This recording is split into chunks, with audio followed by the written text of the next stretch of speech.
All right, we'll call the Plan Commission to order at 7:05, and so we call the roll. Chair Holmquist. Here. Alder Moore. Mr. Dorschel. Here. Ms. Fox. Here. Mr. Ganser. I think he's excused. Mr. Stein. Here. Ms. Thomas. Here. Mr. Humbert. Here.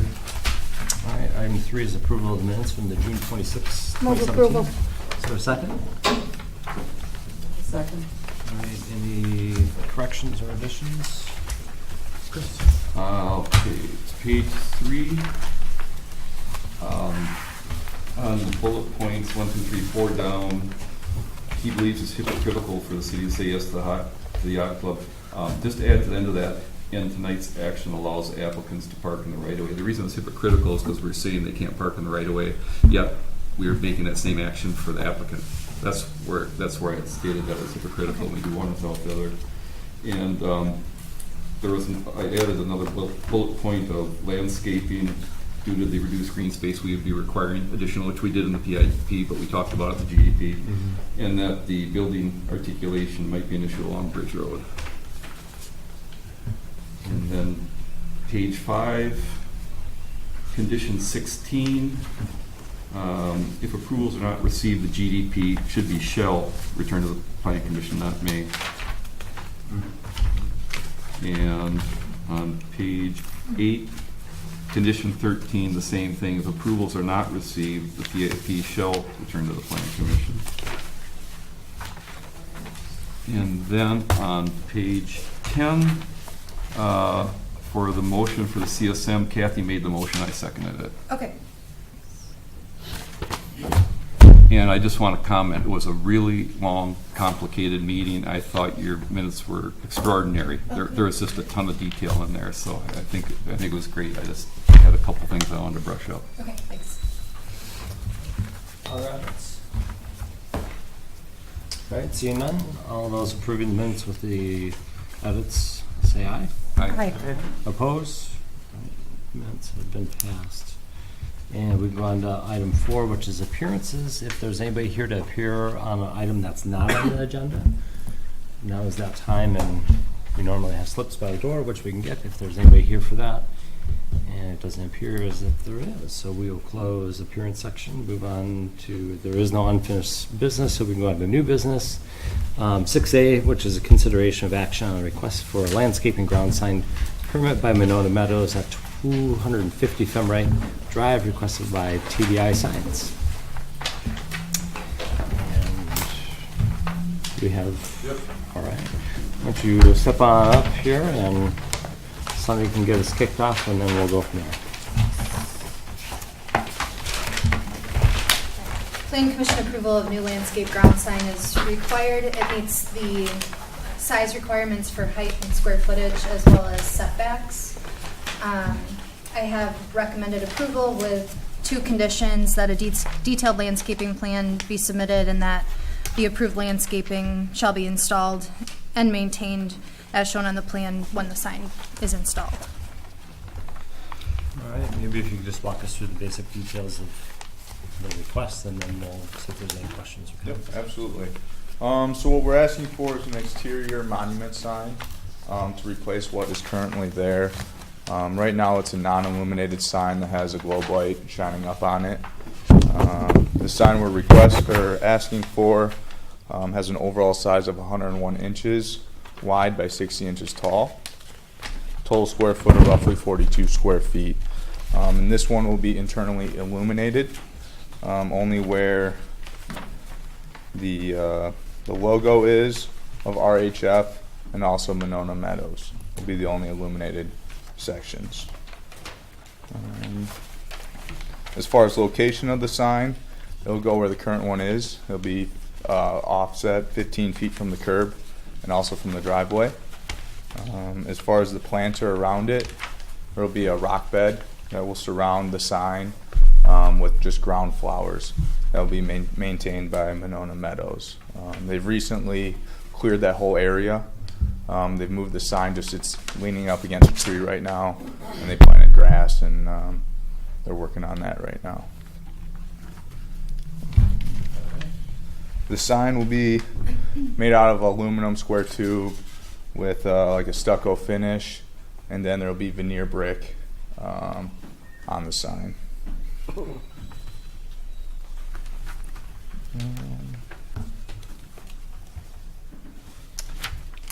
I guess that kind of covers the main detail of the sign. Any questions on it, or? Thank you. Questions? I guess another comment actually is the colors.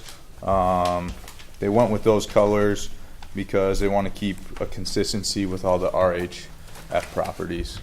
And it matches the building. The building's like a dark red. So it'll go along with that. It'll be a clean sign, as you can see. Not flashy or anything. All right, Commission members? Chris? Staff had a question in the report. Your detail doesn't show that it's brick. Your picture looks like it's brick. That's brick that you're intending to put on, and it matches the building? It's very similar color. Okay. Yep. And I think, I don't know if we can look at page 5 by chance, actually. It is hard to see. Oh, yours is blanked out. That's why it's hard to see. So that would be why it's not there. I'll send it on an updated plan, but on the right side, it will say on the brick veneer to match structure. Oh. So, yep. Yeah, I'll make sure I send an updated.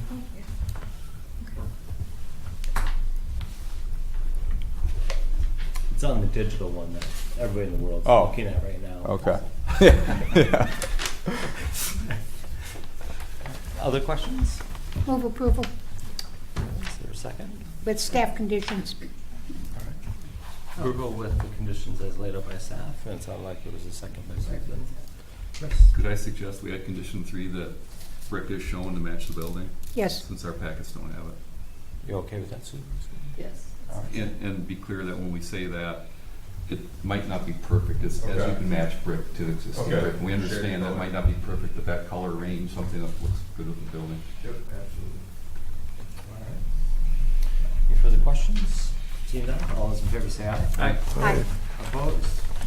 All right, thank you very much. And we can go on to item 6B, which is a public hearing on the request by Craig Frank for zoning permit, site plans, and building elevations for a mixed-use building at 5105 Monona Drive, including 34 residential units and 3,500 square feet of commercial space. Craig and others, you want to join us up here? And then, Sunny, do you mind giving a brief introduction and then let them go from there? I can quick outline the staff report, and some of the items might be clarified after the developer's presentation, but it's a pre-hearing conference. I have no action, of course, is recommended, but I have listed some points for discussion. Number 1, the Plan Commission should provide feedback on whether the land use is acceptable. It's proposed 34-unit residential property with ground floor commercial, with 3,300 square feet of commercial on the ground floor. Number 2, is the density appropriate? I have notes that it's higher than other projects that we've recently approved at 64 dwelling units per acre. I had Fairway Glen at, I believe, 44, Tracesta around 35, and in the body I also compared it to the recently approved riverfront development. I don't remember off the top of my head what those are. And that density, I feel, is causing difficulty in meeting other standards like parking, some site design issues with the front parking lot, green space, and potentially landscaping. And then comment number 3 is about parking. The development is 9 stalls short per code. They have a ratio of 1 stall per unit with 34 stalls underground and 34 units, and then they have 10 surface parking stalls for the commercial. I feel like this is a concern also because there are 6 2-bedroom units and 4 3-bedroom units. So with just 1 parking stall per unit for a 3-bedroom, that could cause some problems. Number 4, I had some comments on architectural design. The commercial frontage could feel more like a retail storefront. I feel like the windows are maybe a little bit smaller. There could be some more clearly demarcated entrances, and I just pulled some things in the staff report from the Monona Drive Urban Design Guidelines on that issue. And then site design comments with the parking lot in front. There's not really a buffer between the parking stalls and the retail area. I think there's a small strip that will be called out in some way for pedestrians, a 5-foot area. But in the Monona Drive urban design guidelines, again, we ask for more separation there if the parking is to be in front of the building for a safe pedestrian environment. And just pointing out the green space ratio is less than what we usually require. In Appendix A, we require 30, it's at 24. And some comments on landscaping. So for the section on public hearing, give you guys a chance to kind of review where things are at, and if there were others that were here to speak on this issue, this would be the opportunity. Then we would move into the second section, which would be the pre-hearing conference, where we would have more of an opportunity to ask questions or for clarification. Sure, sounds good. We'll jump off with the first piece. Yeah, so my name is Craig Frank, CF Investments, here with my son Corey and Jeff Grenier, CIA Architects, and obviously proposing a redevelopment on 5103 Monona Drive. 905? Yeah, /05, yeah. Okay. And give you a little history on myself. I've been developing real estate for over 25 years here. Try to stay away from City of Madison proper, so I like to focus on the smaller communities. And during that time frame, developed plus or minus 90 million in the area. And got attracted to Monona fairly recently here. I've had my eye on it for quite a while, but feel at this point with the Fairway Glen site being fully absorbed and absorbed in a timely manner that the corridor would make sense looking at again. It was not an easy venture as far as trying to find a site that there's a ready seller. Ultimately, I was about to give up, and one of my contacts that I made gave me a call out of the blue and decided he did want to sell. Currently have an offer to purchase on the site, of course, contingent upon approvals. And it's a situation that, as very typical with redevelopments, it's going to have its issues that we want to work through. We are focusing on trying to obtain the highest and best use for the site. So we will address some of the concerns tonight. And what I'd like, if you don't mind, is to have my son go through a PowerPoint presentation, and we're available to answer questions after that. First off, I think we have to get it operational here. So I don't know, Sonia, can you give us a hand? Or The camera crew is better at that. okay. We don't dare touch anything. Yeah. It'll all blow up. Someday it might be easy where you just hit the PC button. But There you go. You're up. There we yeah, go. sure. Oh, well, Technology, man. That's Yeah. much slicker. Yeah. So quick overview, which he already touched on. CF Investments is pleased to submit a proposal for redeveloping a 0.55 acre site at the corner of St. Teresa Terrace and Monona Drive, which is consistent with the city's goal of redevelopment along the Monona Drive corridor. The proposed building is a 3-story mixed-use project compliant with the existing retail business zoning, focused on highest and best use principles, as my dad mentioned. Estimated value to be in the around $4.2 million upon completion. Here's an aerial view to give a better idea in case you aren't familiar with the exact location. As you can see, it's right on the corner of St. Teresa and Monona Drive across from the golf course. As for the residential space, we have proposed 34 units, 24 studio, 6 2-bedroom, and 4 3-bedroom. Sizes from 616 to 1,500 square feet. Rents from $850 to $1,600. The units will be market rate, attracting empty nesters and young professionals.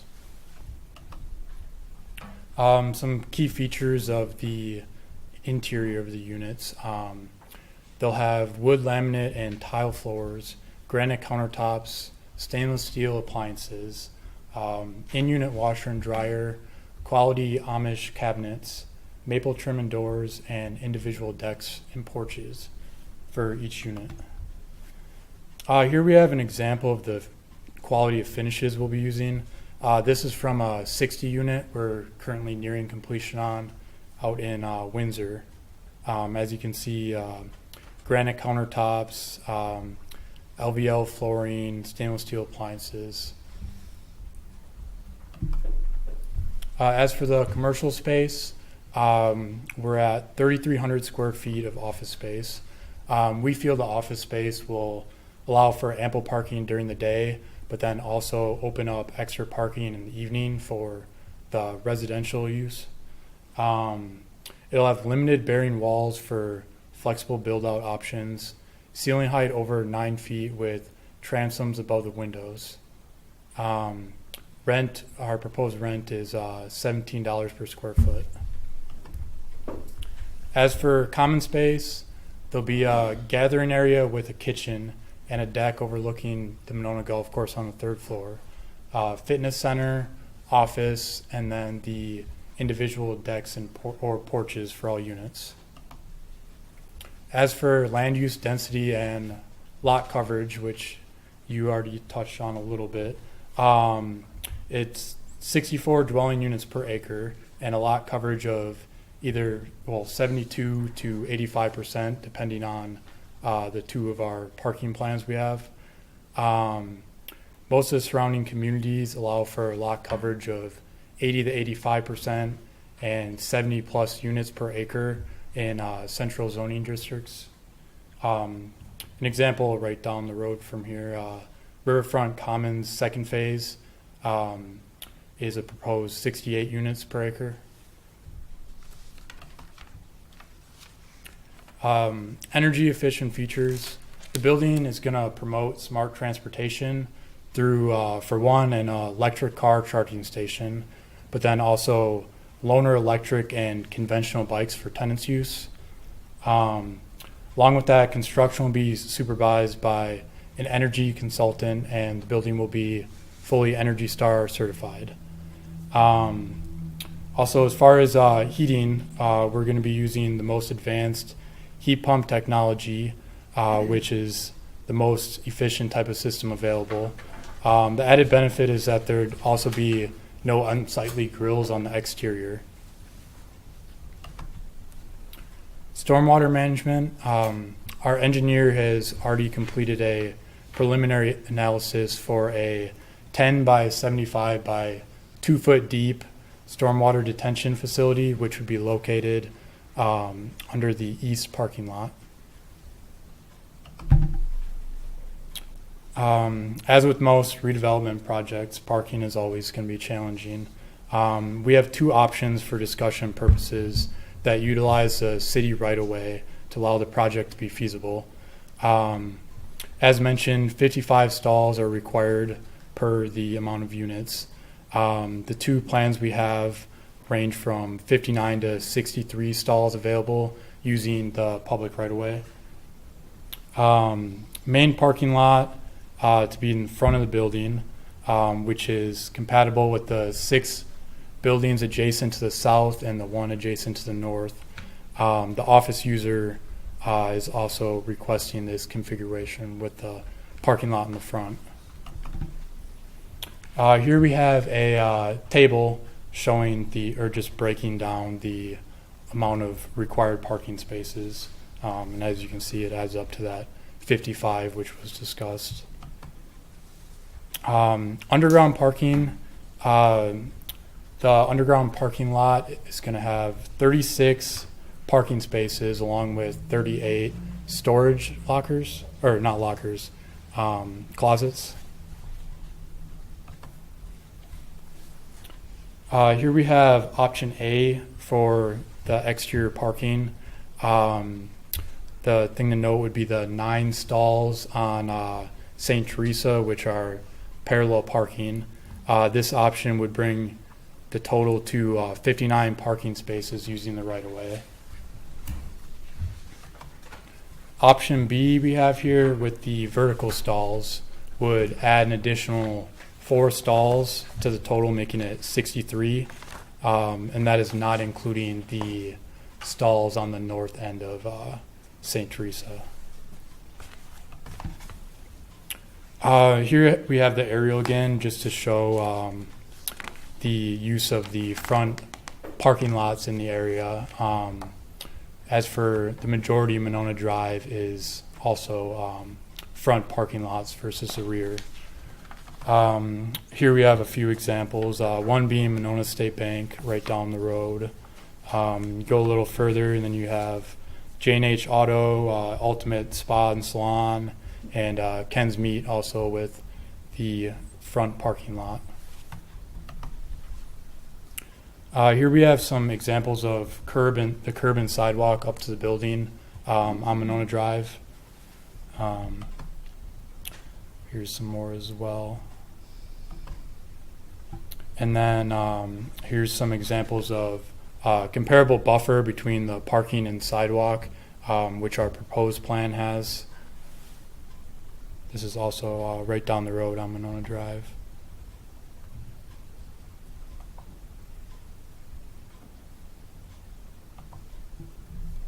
As for the building adjacent to the south, we feel the parking lot would be very consistent with the front lot of that building. And also, as you can see on this picture, well, you can't fully see on this picture, but the building adjacent would allow for a 10-foot plus buffer between our parking lot and their parking lot adjacent. Building plans, the plans are designed with a contemporary feel while blending in with adjacent buildings. The Monona Drive facade is to incorporate both commercial and residential elements. As for exterior materials and colors, they were also chosen to complement adjacent buildings. We'll be using high quality materials such as stone, smart side siding, and copper metal accent roofs. So here we have the floor plan. So first floor, as you can see, features the 3,310 square foot retail in the front of the building, along with 8 efficiencies and the two bedrooms at the rear. Moving on to the second floor, it's basically a mirror image besides the front of the building. So still have the 8 efficiencies, two bedrooms, and then there will be a fitness room with 2 3-bedroom units surrounding it. And then the third floor will have a common area with a kitchen and also a patio overlooking the golf course on the Monona Drive side. Here we have our front and rear elevations, the top being the Monona Drive elevation. That top picture on the left is an example of the gable-ended detail that we'll be having on the building. And then the bottom picture gives a good example of the stone and siding types and colors that'll be used. And here we have the side elevations, the top one being the south elevation and the bottom the St. Teresa side. Here we have, this is a building that was just recently built on the west side of Madison. Reason for putting this in here is to kind of give you an idea of what we're planning on having the building look like. So a couple of key points or key things to point out here would be the stone on this building, which we'll be using the exact type of stone as well as color. The siding, we're going for the same color, but we'll be using a higher quality smart side versus the vinyl siding on this building. And then one more thing to point out would be the arches above the porches. That's another thing we're gonna implement into the building.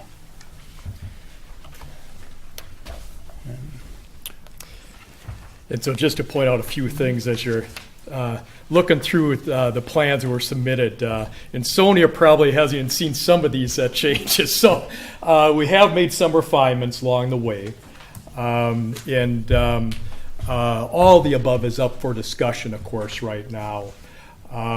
The refinements to the elevations, Corey kind of pointed out, but we also did make some changes to the front Monona Drive elevation per the comments from you, Sonia.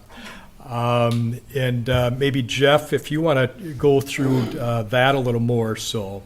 Do you want to start with the site plan or the elevations, or? You pick. Okay.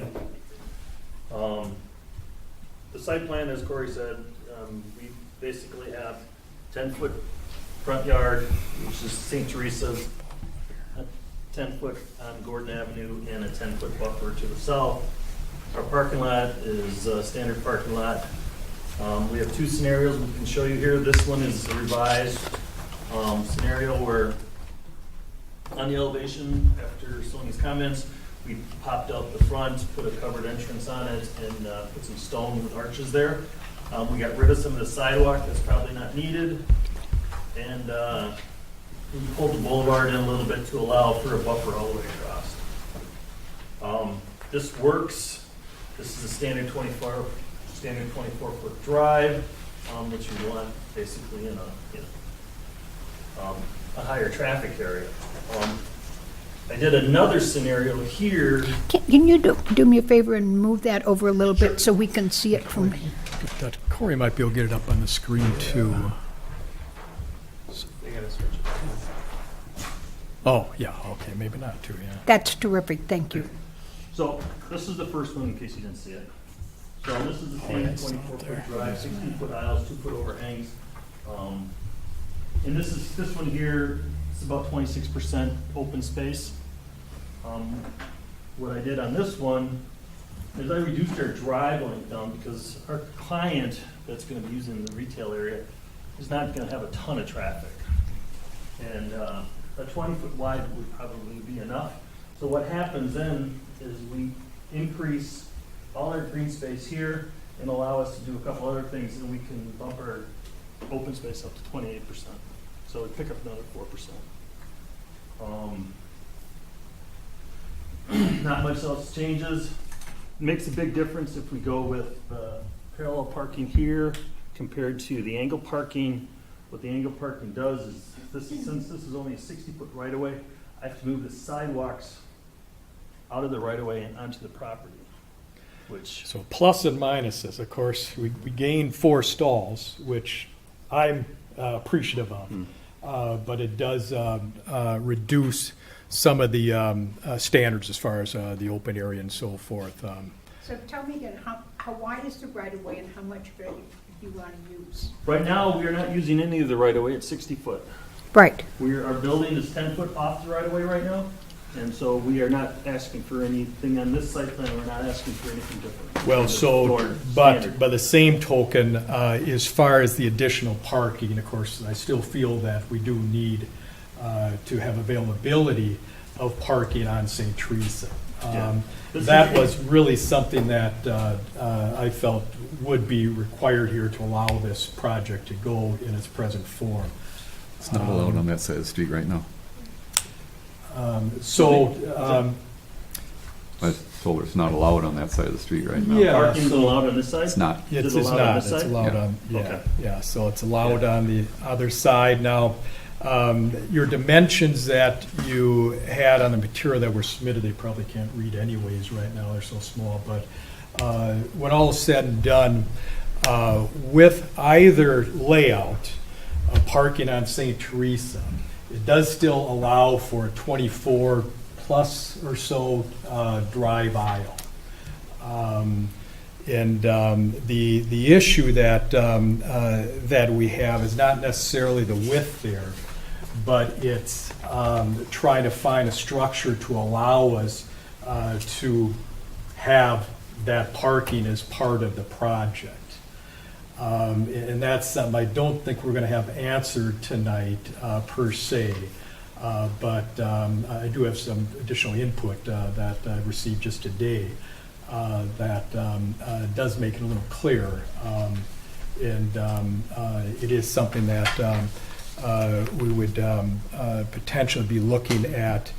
Again, a couple options which are explained, but one in particular, vacating not necessarily all of St. Teresa, because it does sound like that is going to be more complex than we initially thought, but conceivably just vacating the portion that we need for parking there, which would in this case be 8-10 feet. In the parallel or the diagonal scenario, it would be 18 feet or so.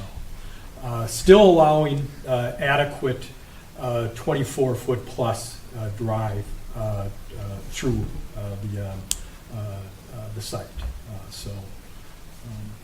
So that's what we've been wrestling with from a site standpoint, along with, of course, knowing that we are maximizing what we have for an available site. But like we mentioned in the PowerPoint, other communities, there are examples of their central zoning that we're really comparable with. So those are some of the things, yes, that I think we're obviously here to discuss. Regarding the, if you could switch to the elevations, just briefly, the changes that were made. We didn't have time to incorporate the arches that we have. Gordon, we got that up there. Why don't you move on over to... Yeah, we pulled out the front 4 feet to give us covered entrance, and we incorporated the arches in the middle, roof over the top. The side elevations, adding the archways for a little more detail, and so we feel at this point it's quite strong as far as our elevations. All right. Is there any other presentation for the pre-hearing conference? If not, we can move on. I'm sorry. I gotta get back up to my agenda here. Sorry. For the public hearing, and seeing none, we will move on to 6C, which is an opportunity for us to engage in a little conversation regarding questions or concerns or feedback that we have.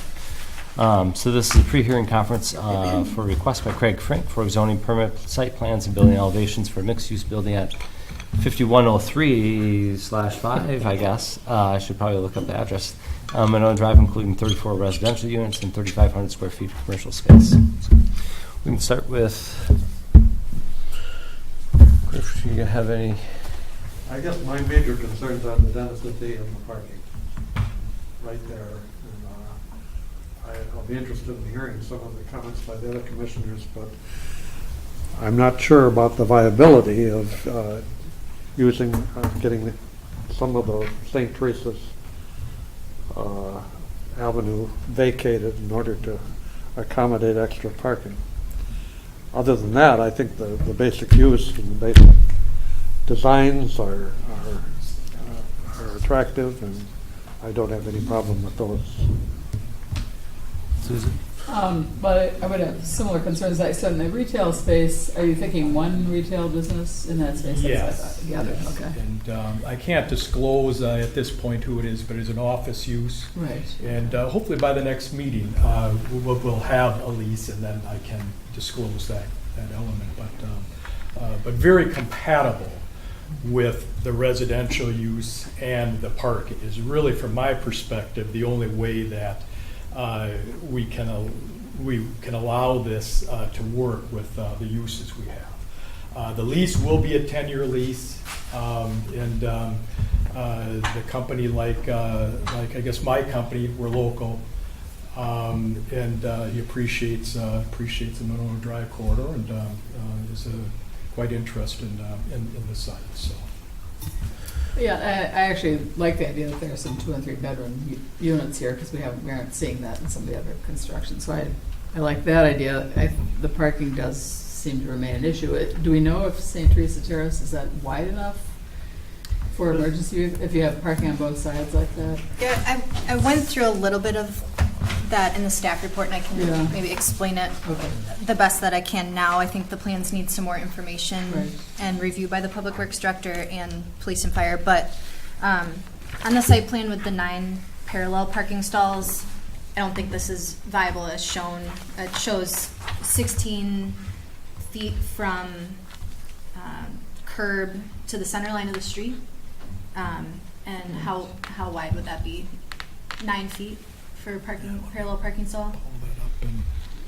Get at least 7. Yeah. So I don't think that leaves enough room in the drive aisle, without, you'd have to go into the terrace there. And no, parking is currently not allowed on the south side of the street. There is parking on the north side. Right.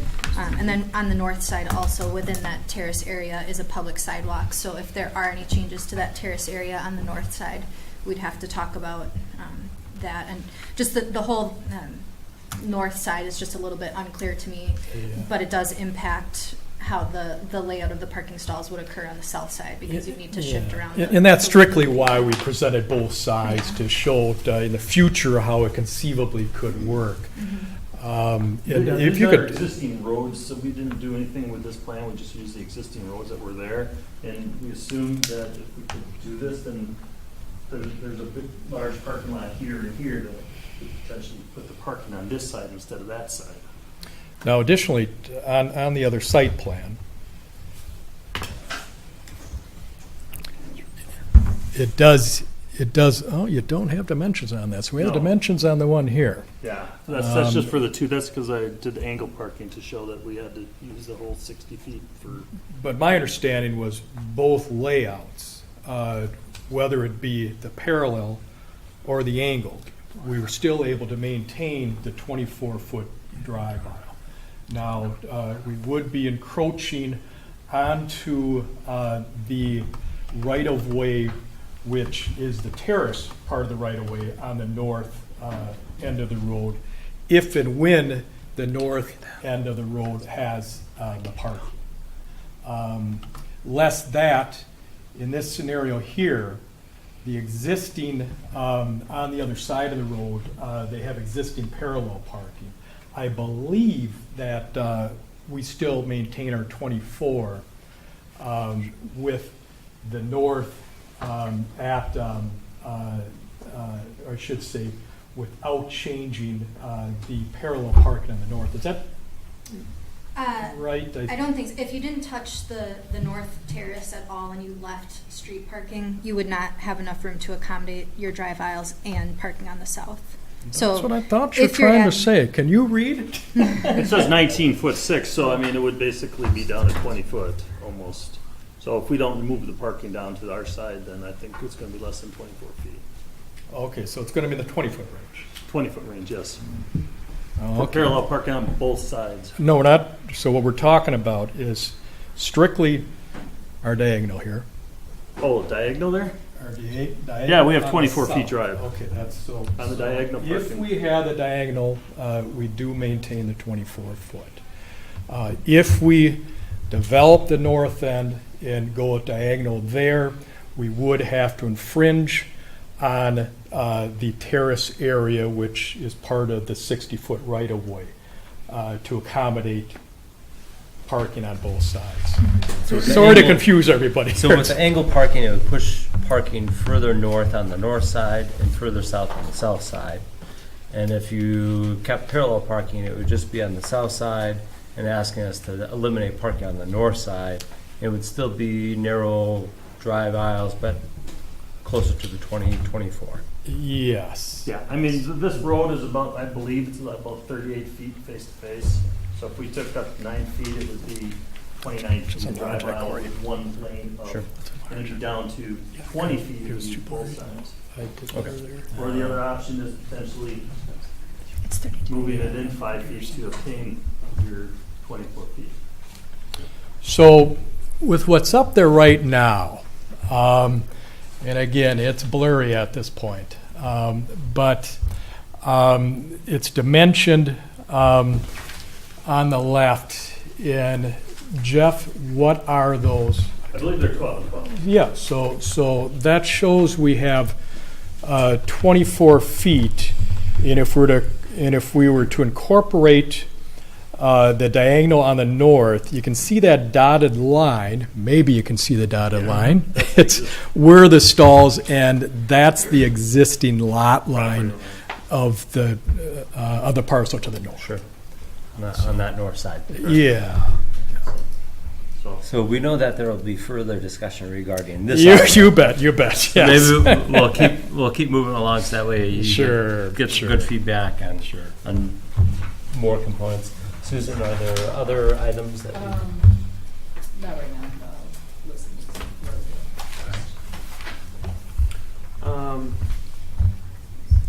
I would echo the comments of the other commissioners with the parking.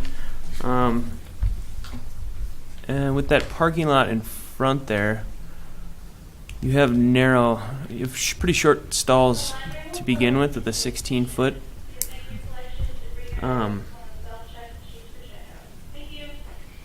Which I guess wouldn't be a big deal if you're backing out. I'm just wondering if you're going to have cars backing out into that sidewalk area where pedestrians are going to be. Yeah, I mean, that's why I made it a 5-foot sidewalk, so it gives you a 2-foot buffer there, so in case somebody backs up. And then I use City of Madison standards for the 16-foot. They'll let you overhang on the front 2 feet to go from an 18-foot to a 16-foot stall. Okay. So additionally, what we did is, these are updated site plans that we actually were able to get a buffer there. Mm-hmm. So it is something that we now have a little more area than what you have in front of you there. Okay. Is a lot tighter there. And then are we okay with like the vision triangle over on the northwest property where you show like and we were talking about parking already, but kind of in the northwest corner there, if cars are parked that close to the corner, is that even feasible? On the angled one? Either one. Or either one, we'd have to talk to the police department. Usually It looks pretty close, and I'm guessing you're going to probably lose a stop sign back, so I don't know if they want a 10-foot clearance or... That might want to be looked into as well. Sure. Yeah, right now, on the straight one, I think I have 8 feet or so from the corner. Well, from the outside curve here, it's 20 feet. Yeah. So this is your vision triangle here, so it's 25-foot vision triangle or so. I mean, we do have some room to play with. We can slide it up a little bit and just whatever. Where every stall counts, I would double check that. Is the building... is there room to go to the west at all with the building? We can a little bit, but our trouble with this is we have to get a ramp into the basement, and we don't want to make it too Gotcha. steep. We're going to be pulling the front up a little bit, and there'll be we'll have to, this parking lot will have to raise up a little bit, so we're going to have to be a couple feet out of the ground in the front in order to get it work without too steep of a drive. But we still have some engineering work to do, and Sure. we didn't want to do all that before we got at least a temporary nod. Understandable. And then the bicycle parking, where's that all going to take place? I was going to put it right next to the front door here, on this side actually, right here by the stairwell. So we need a 5x8 stall for every 2, so 20 feet. So we need 8 or 6. We don't actually have any quantitative And standards. that's for the rental bikes too? I was just interested in that component of your presentation. Sure. Actually, no rent, just available for the tenants. That's Nobody's where. gonna steal them? So far, they haven't. Yeah. So we have them in the basement. The basement. Yeah. Well, that's, Yeah. So yeah, we have if we go, we have room in the basement because we have and a couple extra stalls there. Plus, we have some wider stalls, so we have room next to the elevators, and so they can come in through the basement and then so you put them in the basement? park the You bet. for the tenants get to park in there. But we could throw a 5x8 slab out here for bicycles for visitors. Okay. And that's Is there electric ones? Is that Yeah. the ones that are going to go in the basement? Are those available? So How does what that I'll work? I'm curious. Yeah, I would have 2 of those in 2 traditional bikes is what I've done in the past. And it's something that they do utilize them to an extent, and it obviously promotes use of equipment like that. So Well, and we're close to the lake loop on the bike path. sure. Curious because if there's going to be a big parking structure, you're going to be losing some green space too to that for bikes. But it doesn't sound like too much. But there'll be some to consider, Right, we aren't utilizing the whole basement if you want to. which I think is a good use of hardscape for bike parking. But, I think that's all I have right now. So I'm just looking for some clarity in terms of how many are they required to have and what meets the requirements? So you're required to have 55. And how are you going to get to 55 with which proposal? We have 36 in the basement, 9 out front, which gives us 55, or 45. And we're gonna utilize 10 of the stalls on the right of way to get us to where no, we have 10 stalls out front, sorry. We have 36. We have 46 stalls on the site, and then we're gonna use the 9 out front on Teresa to get us to 55.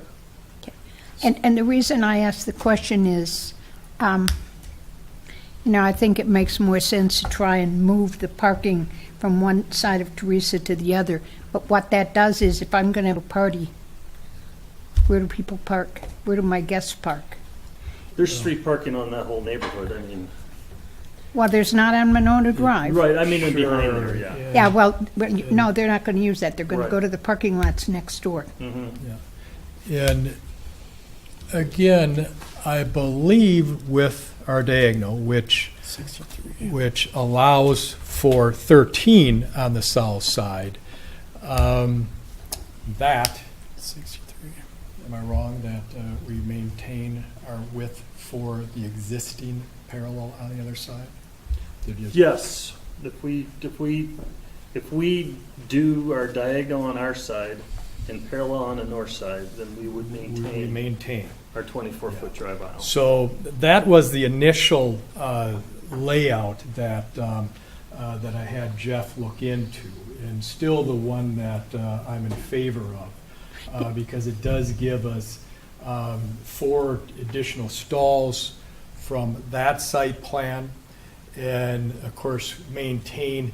On the north, probably there's 5, but there's actually 2 driveways right now, which infringe on the parking on the north side. Who utilizes the street parking on St. Teresa now? I don't know exactly. There's only street parking available on the north side, and there Right. are 2 driveways that we wouldn't be able to change that serve that private property. And I know that the Gordon gets pretty busy with street parking Food for fight. those apartments. Food fight. And food fight? Food fight. They don't have Okay. nearly enough parking there. A lot of those cars are from there. Okay. Probably on St. Teresa, I don't know. But Yeah. I mean, our other argument is that the business that's looking at going in here, they're not really open at night. And so the tenants could utilize the front parking lot as well in the after. Well, and there is no doubt that if I had a tenant office use that had after-hour business, I would be questioning the amount of parking that we have. I was happy to hear No. you say 10 years. Well, that was the only reason why I thought of this additional use. Believe it or not, if we were to have, which is what I was initially laying out, was strictly residential, it works a lot better than of course, having to accommodate the additional stalls for commercial use. But it just so happens this commercial user, this client that I have, the use is really ideal for this type of a situation. But that being said, I still feel that I do need the additional stalls on the north side, which not on the north side of the road, but on adjacent to the lot. And he's also showing 4 on Gordon there. Those ideally we would have included in the vacation. Then we would be in real good shape as far as stalls. At that point, where are we at, Corey? 63. So we're at 63 at that point with the 54 or 55 requirement. Depends on the angled parking, yeah. We use the angled parking. If we do the parallel front and back, we'd be 4 over at 59. Sure. Okay. So just in general, and thinking in the future too, the site to the north obviously is very underutilized right now. We will be trying to lease some of their area. Hopefully down the road, there will be a change in that location, and with what we have laid out for a concept on that site is very conducive to the parking that we show right there with the additional diagonal parking. So. Okay, thank you. Dan, no. Chris? Starters, I echo a lot of what's been said. It's for me, it's a little too dense. As far as use goes, I think it works. I would like to see a little more commercial, but it can work. But you're basically just too long east to west, and I think you know that. You really need to take 2 apartments out on each level. How are you planning on getting into the underground parking? Are you planning on building a ramp in the right of way? Well, so we have. You're only 10 foot off the property line. Yes, we were going to use part of the right of way.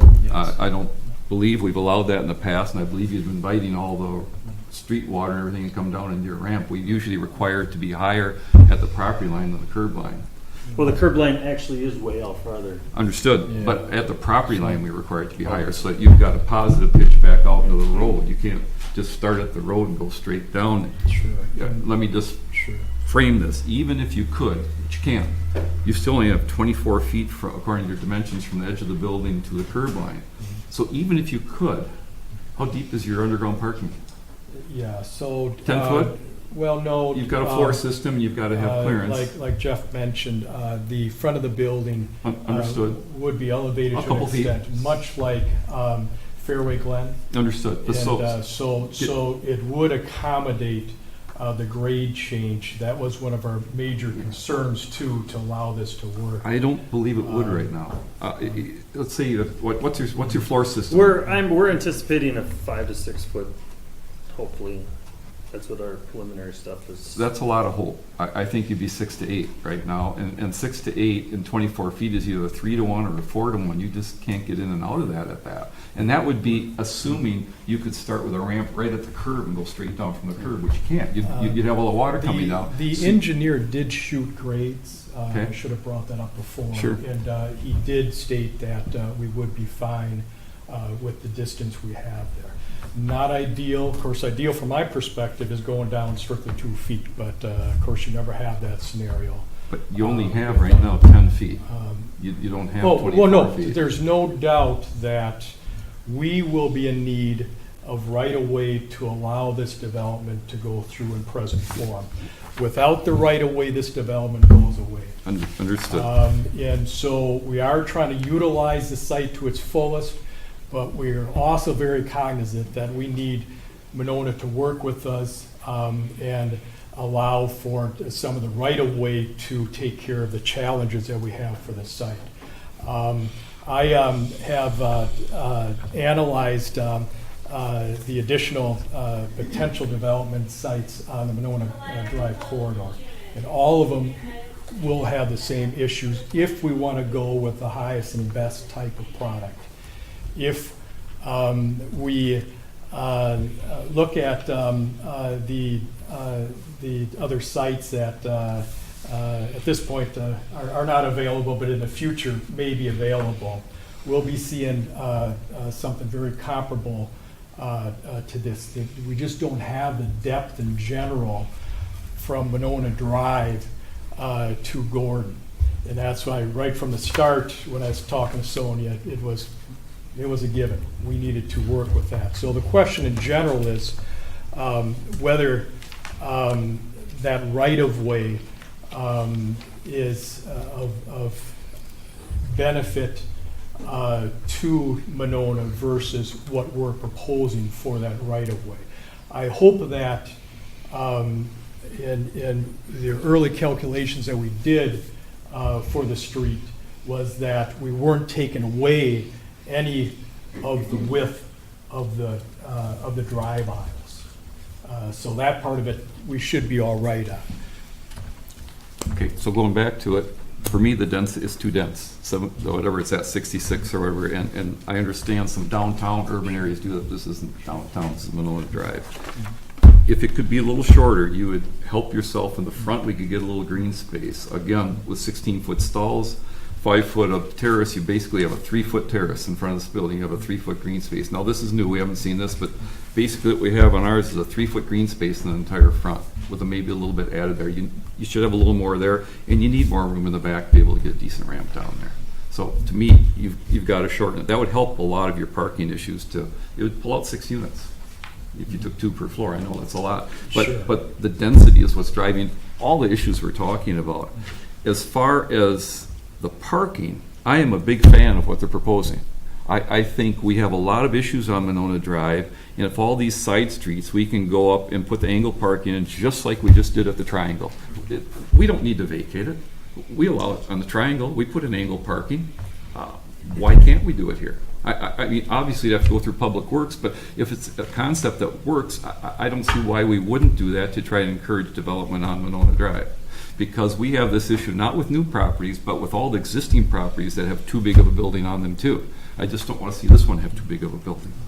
Again, I'd rather see a little more commercial. You're in the business, you know, most retailers like, what, 60 to 70 feet of depth. You're at 46. So, you know, it would be a better commercial project if you had enough depth that would give you a lot of flexibility going into the future for 20 years from now, 30 years. I don't know who you have right now, but it would be helpful. Sure. And just in general, though, that if in the future, the thinking would be it'd probably be split and there'd be 2 units there and very marketable with 2 units with the area. Yeah. But no, that's Depth fully helps, understood. yes. That's typically what you see, yeah. Now, as far as the siting of the building, I like the way they cited it. I will go to bat for this every time because commercial business wants parking out front. They want that parking lot there. And I know if Mr. Ganser could be here, he would argue against this vehemently, and I get that. But with respect to the commercial businesses and what you're trying to do, you need parking in front of the building. And for this block, this whole block has setbacks. You saw it when he had his overhead up there. So I would argue very strongly for being in favor of what they're trying to do with the parking lot in front of the building for the commercial space. So I'm just trying to go over some of the broad concepts first. So I like that. I really like trying to put that angle parking in. I think you gain a lot more stalls over the parallel parking because your parallel parking, the stalls are too short. You can't parallel park in 20 feet. And over on Gordon, you might get 2 stalls instead of 4. You can't have a car parked right up tight to your ramp. You'd have no way to see to get out of there. I mean, when we go through the devil in the details, you probably get 2 there. And you might get 7 or 8 over here once you get some length on them and get them a little bit away from the corners. So when you switch it to the angle parking is a lot more of a difference. You're gaining even more because you won't have as many parallels as you hoped for. The way the street is now, I don't think Public Works, and we probably wouldn't recommend that they do, would approve putting parking on both sides. It gets pretty narrow. So that's an issue of, do we switch parking from one side to another? If you just stick with parallel parking I'm talking about, we can, But we certainly can't zone a building and approve a building, and I'm sure you can understand this based on that the one across the street is underutilized now, so we kind of have some flex space there. Someday they'll redevelop, and I'm sure they'll want to do the same thing, put as much building as they possibly can on their lot, and they'll be pushed for parking too. So although it might be available now, it can't be part of approval that we say, well, yeah, we'll use that underutilized site. So we have to think about that in a large picture, but I definitely would ask Public Works to give us a recommendation on the angle parking. I think from a planning standpoint, it would be big up and down Monona Drive, just like we helped ourselves on the triangle. Who chairs Public Works now? That shifted to Chad Spade. Chad does. Okay. And so if I heard you correctly, that's the angle on the south side and keeping the parallel on the north side? Well, I don't think we can take the entire terrace away from that property owner. To do that angled stuff, even if the applicant was willing to pay for it to do it, we're building it right to their property line. And that takes away any opportunity for a sidewalk. I mean, that's something they have to look at. If we do it on this property, they're putting the sidewalk on their property with an easement. There's still a little bit of green space there. Those details can be worked out a little bit. So I would suspect what we would ask for at this point in time would be angled parking on the south side of St. Teresa and leave the north side status quo. Leave it status quo or eliminate the parking? No, as long as we have 24-foot of drive aisle in between the parking, we'd be fine. And that's what we'd want to verify. I mean, we have a lot of 32-foot roads in Monona that we allow parking on both sides. This has a little more traffic than that. We'd probably want a 36-foot parking on both sides, and we do it. So a 36-foot parking on both sides, you'd have 22, 24 feet in the middle, and we've allowed that many, many times. So I think that part would be fine. I really think the density is driving a lot of these issues. I really think you need to look at that. I'd have a hard time approving it this dense. Parking, 3 foot. The stone you're proposing, is that a mortar stone? So it's not the cultured glue on? No, it is not, yeah. It's 4-inch. Thank you. Yeah. It's cultured stone. But it's laid as real masonry. Right. It's what? It's a 4-inch thick. Got it. Thank you. I just, the stuff I'm talking about, that stuff now. Lick and stick. Yeah, I don't know. I had to ask. I think as far as architecture go, I love the fact that you've got a lot of masonry, especially towards Monona Drive. The smart side, big fan of the copper accents, all of it. The one thing I would suggest, perhaps, it gets to be an awful lot of masonry, and like they did on Fairway Glen, they have a base of about 2-3 feet of split-faced block. Sometimes that helps just pull a grounding band into the whole thing, and then the masonry goes from there. It just doesn't make the masonry feel like so much of it. Sure, and I'm it not can be saying- overwhelming, Right. masonry. I try to stay away from too much of I'm not- but in looking at that west side product, it's Understood. And I'm not saying that's something you Yeah. have to do. I'm just saying Sure. that Oh, yeah. it's something to give some thought to. I You like the we actually asked for a lot of masonry, especially towards Monona Drive. Sure. That's part of the design guidelines. But I'm happy to hear it's regular. Right, we tried to meet Mortar the thing. designs. What was it? I can't remember offhand. If it was 40 or 60% or whatever. But we looked at that. I mean, the building we did up in Windsor, it's about 2/3 stone, and it doesn't. It's not too much as far as we're concerned. well, it's Okay. it's Well, it's- it'd but be we easier if we could had a do little some- bigger picture and a little Right. easier thing to look at. It's Oh, hard. yeah. The scale we're looking Right. at. So in general, I like having a lot of masonry. I like the mix you have, a couple different colors of siding and all that. The accents, the arches add to it. All that's adding to your product. And so it looks to be a good-looking project from what we've seen. Yeah, put that one up. One thing, again, staff talked about it. We haven't seen your new frontage, but I'd really make sure you have a good signage area for your commercial so we can make that look like a front. It doesn't look we're like going to it. incorporate some bands in here. We haven't got around Yes. to this, but to separate this- Something like that, some banding, and that Right could be a in here between the- signage area above the front door, and depending on how you're reworking that entrance. So this is arches with a copper roof above it, so there wouldn't be the signage Okay. area would be for here, and like we said before, eventually this is going to get split up, so we figured we'd have a couple different. Where would you signage. sign it for a single user?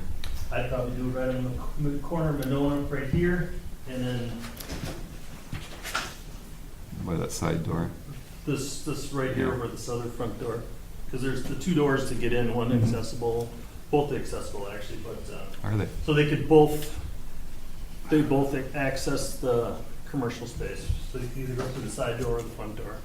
Okay.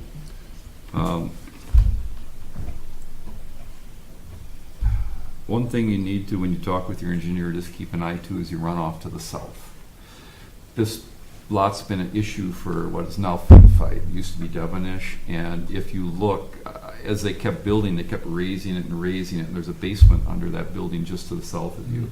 And the more they raised it, the more it flooded out. There was a lot of back and forth between the two. If you look at your site now, or the potential site, you'll see the grass, and there's a little grass berm there. That was eventually put in to redirect all that runoff, because it's very low on the north side of that building, and any extra runoff down there will put water in their basement. So to the point of, will you have downspout collectors? We have, Well, we could potentially look at it. Our engineer's already gone through it. We have some underground storage underneath the parking lot in front. We could potentially move one of those to the back and put it in this. or just, But if you, in if just you can in get general, it tight to that divert the storage, downspout, you the bet. stuff on the south side, you gotta worry about Is that. there a storm? Well, we're gonna have to. Is there Well, storm? you know, that's a good question. There actually is, and I don't think anybody remembers it. What happened is they've always had a problem. So when we rebuilt Monona Drive, there's an inlet right in front of Food Fight, and I had them add another pipe, but it goes at an angle right towards Food Fight's parking lot, so you'd have to go through the corner to pick it up, but there's a storm sewer there to collect anything in between those two lots, and that's what was put in there for, and right now it's not being Okay. used. Well, sure. Yeah. So if you take a look at that inlet, you'll see one heading kind of to the northwest out of there. It was put in for that purpose. Okay. And to my knowledge, I know they've never hooked up to it. So that could be helpful, because Could resolve it your in roof general. water, obviously you don't have to run through the underground storage, and I'm sure you'd like to minimize that size. Yeah. So since it's clean water, that could be run right to the storm sewer without being Okay. treated. Sure. Or will you need infiltration on this? No, Because- not in its current state right now. No, I mean, will you be So- required to have infiltration? Oh, as far as, I believe- Redevelopment? yeah. I believe you will. If you do, that might, I mean, that's clean water automatically too, so you can always run that and infiltrate it, and I don't, that's your deal, but there are options. This is something to keep an eye to. As far as procedurally, if this does go ahead, I would think we need to have a recommendation of Public Works before we would take a final action.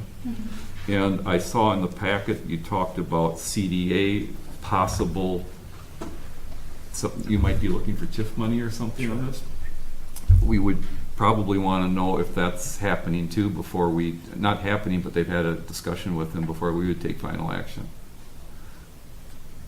Because I suspect that would affect the project. And just clarification on the recommendation from Public Works, do you mean you actually want the committee to review it before Plan Commission acts on it, or did you mean Public Works Director? I think that's a question for the Public Works Director. Okay. Whether he feels it has to go to committee or it's something he can approve. We Okay. have done it in other areas. We had it, I don't know if we still do, we did across from the high school on, what's that road? Fritchland. No. No. Oh, we did on Fritchland, but A different one. And we've done it, this is not unprecedented. And I believe it's important. And, Yeah. and even at that, this is a leap, I mean, we require our parking based on on-site stalls, and then the road parking is usually the overflow, so when your guests, or your tenants have guests, that there's somewhere for them to park. So we have to be a little careful on how much we say we're going to be using street parking to meet your requirements, because there's nothing left for anyone else to park in. Again, for me, it goes back to density. I'll go back to the basics. For me, it's too dense. Yeah, now, and of course, we have fully assessed the site and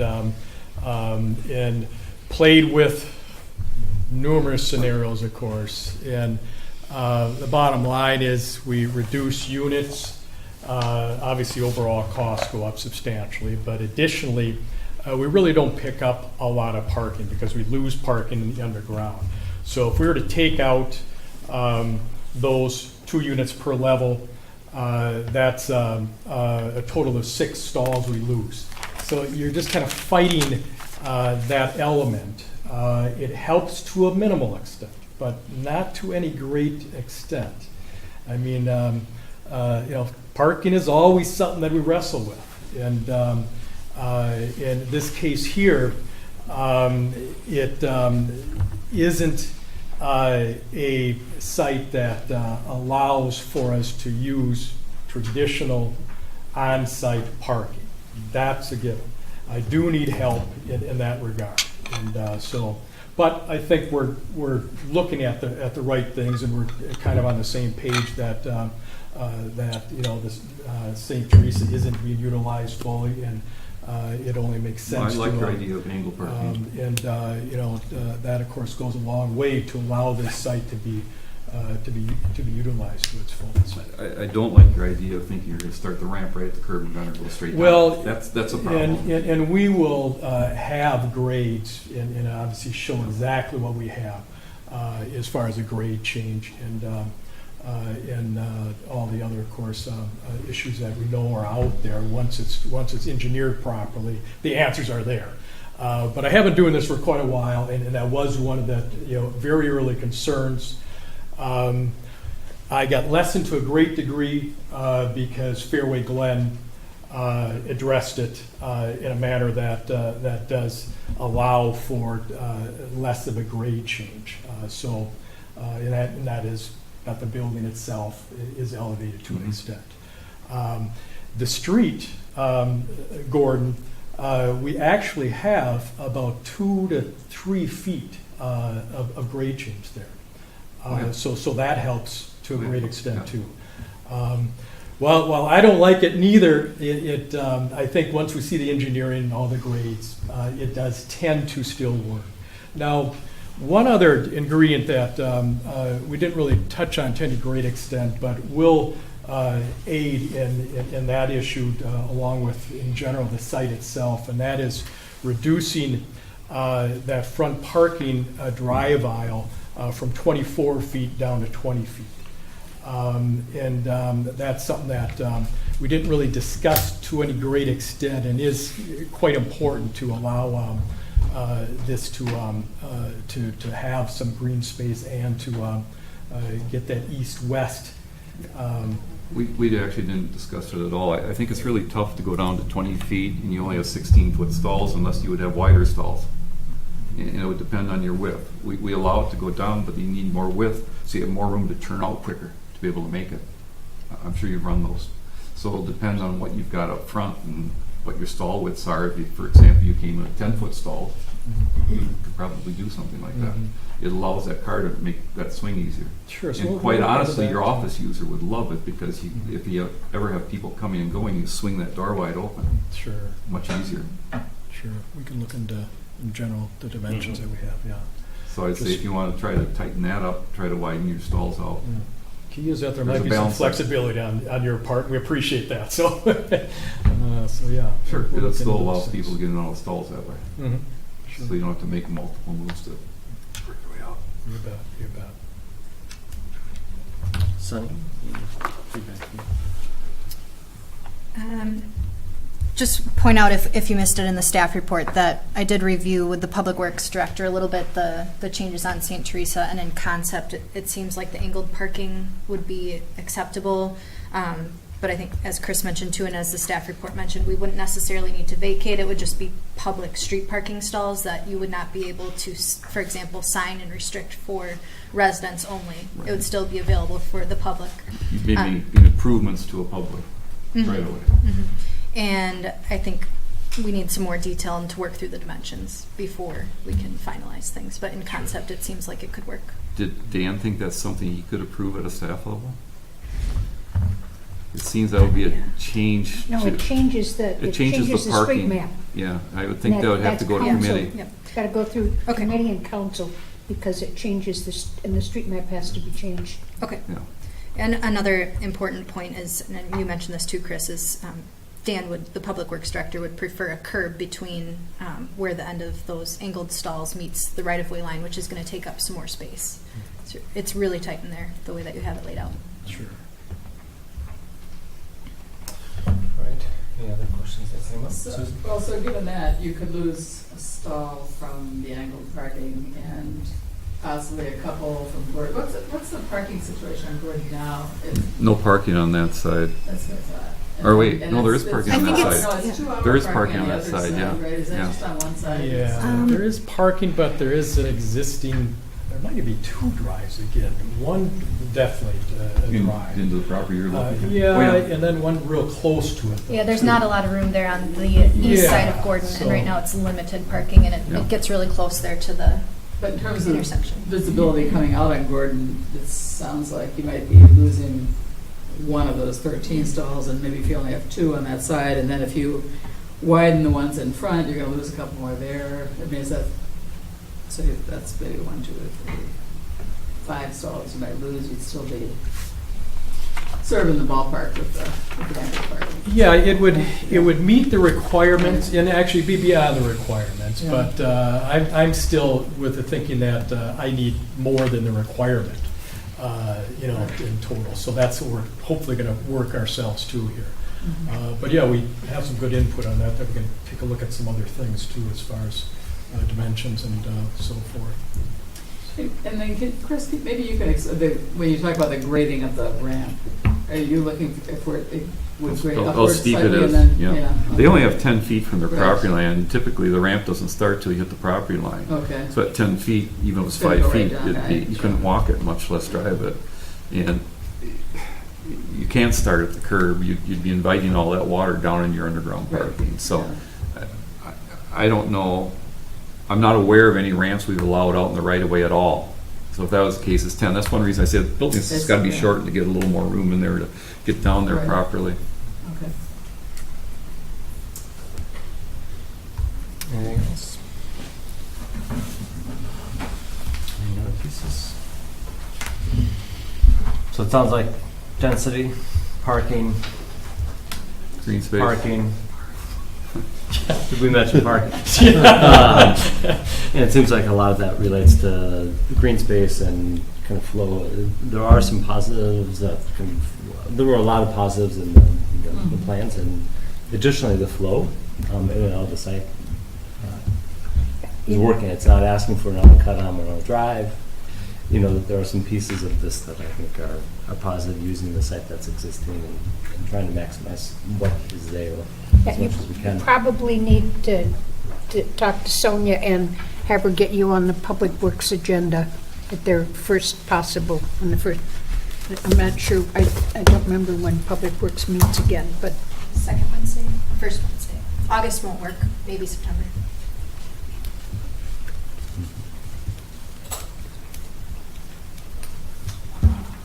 So yeah, we'll just try and hammer out dates in general now. I did mention it to Sonia in the past, but the commercial user, he does have a deadline as far as when he has to get into a building. And at this point, I have a couple of alternates,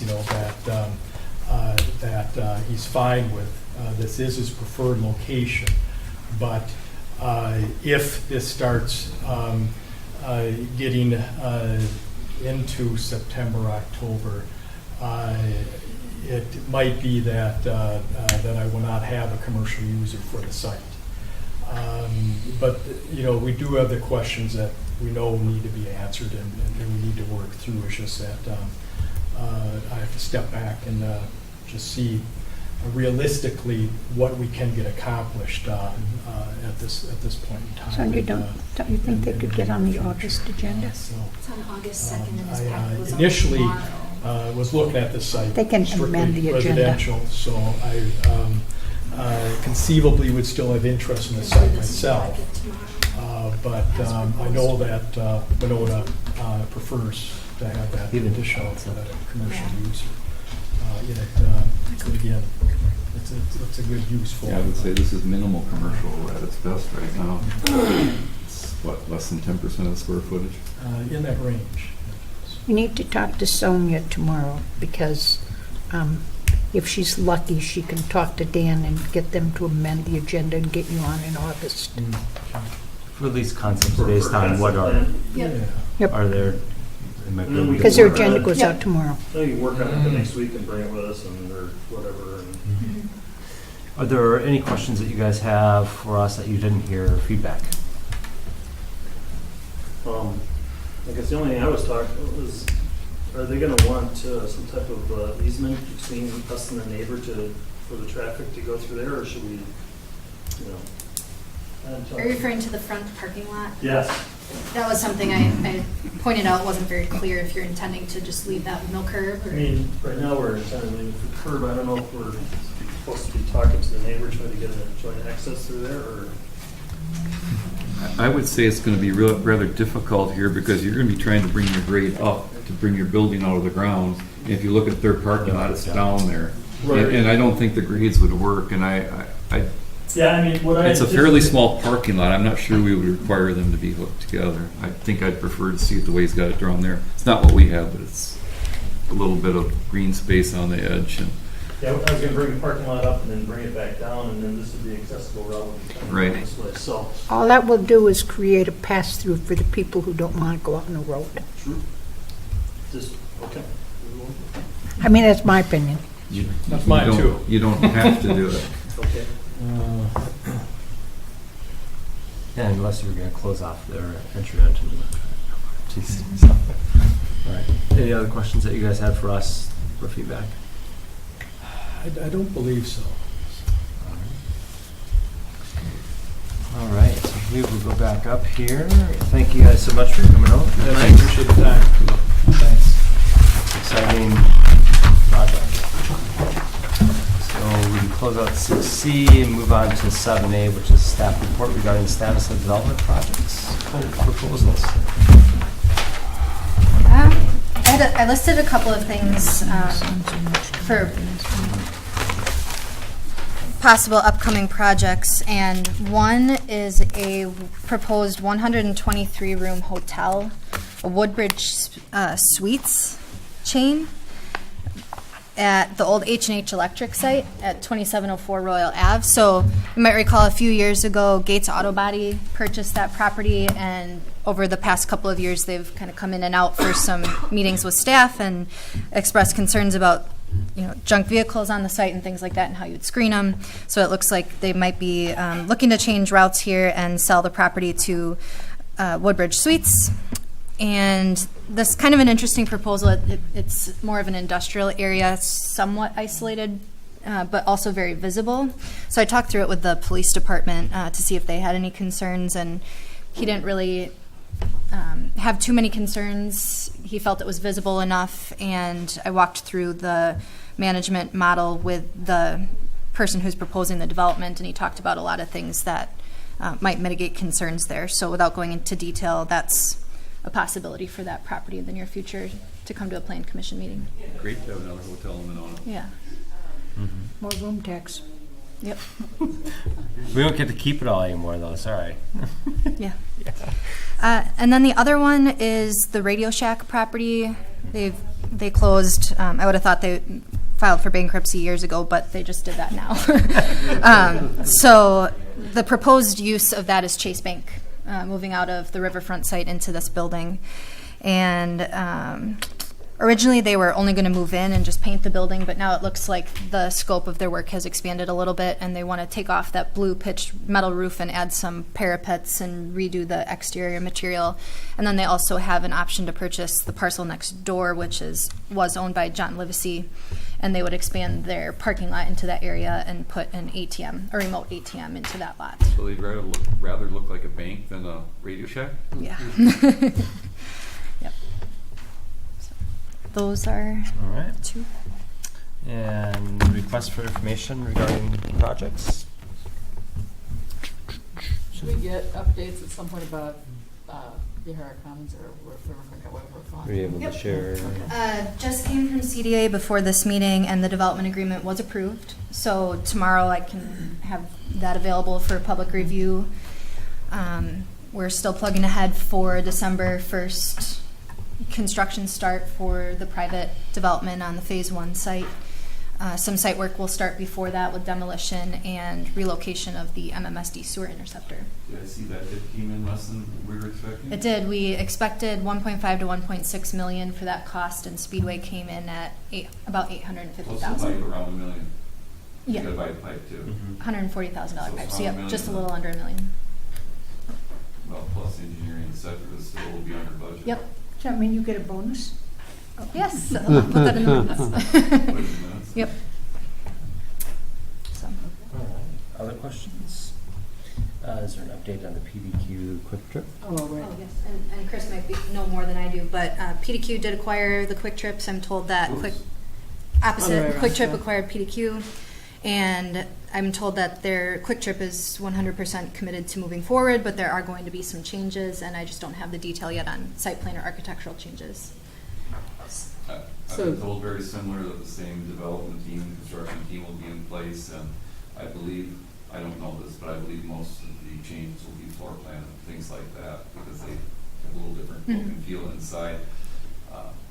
A lot of the exterior details were things that were asked for and required by planning commission, so there might be some limit to what they could change on the exterior. So would they be coming back to us, or that'll depend on what they, not unless they Not want to necessarily. be If somewhere? it's a substantial change, if it reduces Right. things Okay. like parking or the Right. traffic circulation, things Okay. like that.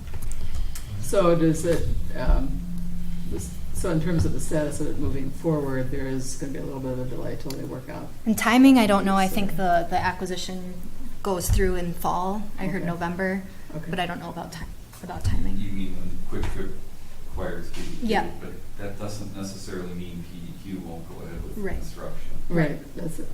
That's I when they think can. it's hard to say for sure right now. Our Mhm. anticipation is still construction this fall. Okay. Mhm. Kathy?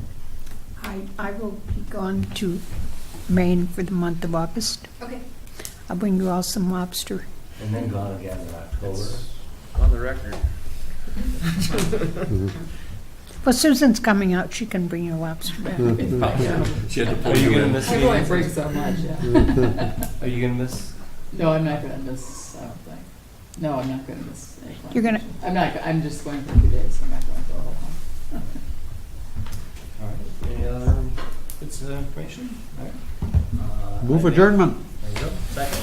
Second. All those in favor say aye. I Opposed? All right.